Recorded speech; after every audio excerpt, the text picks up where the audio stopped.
Tiga-ons na kanya.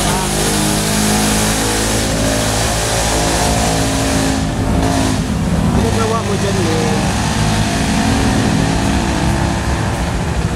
Ano ginagawa mo dyan? Wala kasi mga tatay tsaka nanay. So, bali parang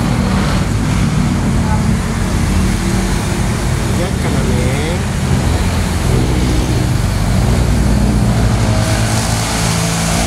Kayo kaya teritoryo. Ano yung teritoryo niya?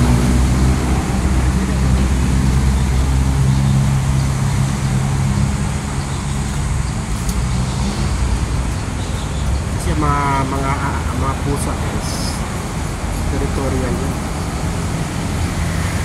Pag may bagong saltang pusa, aawayan niya yan. Aawayan. Kanya to eh.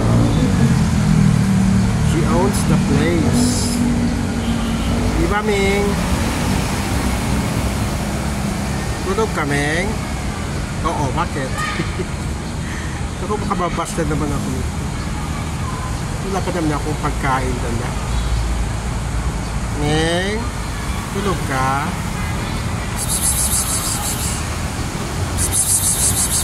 Dali!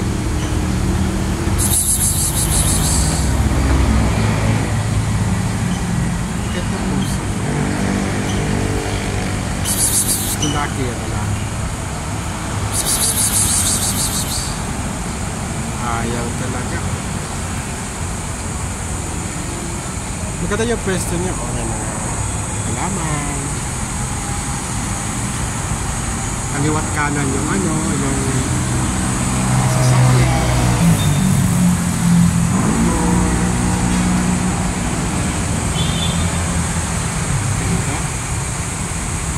Ganda ng kanyang kingdom. Di ba, Ming? Maganda ang iyong kingdom. Thy kingdom come, thy will be done. Pero malungkot yun pag nag-iisa, guys. Dapat may kapartner na rin ito. Diba? Malungkot nag-iisa. Di ba, Ming? Tama ba ako, Ming? Malungkot o kag-nag-iisa? Ming! Ming! Malungkot pag nag-iisa, di ba? Tingnan mo ako. Ayaw niya ako tingnan. Ito mga estudyante. Ito mga estudyante po guys. May mga maraming dito. Maraming mga eskwelahan, college, university na sikat. May dumadaan. O sige na guys, bye-bye na. 3 minutes na.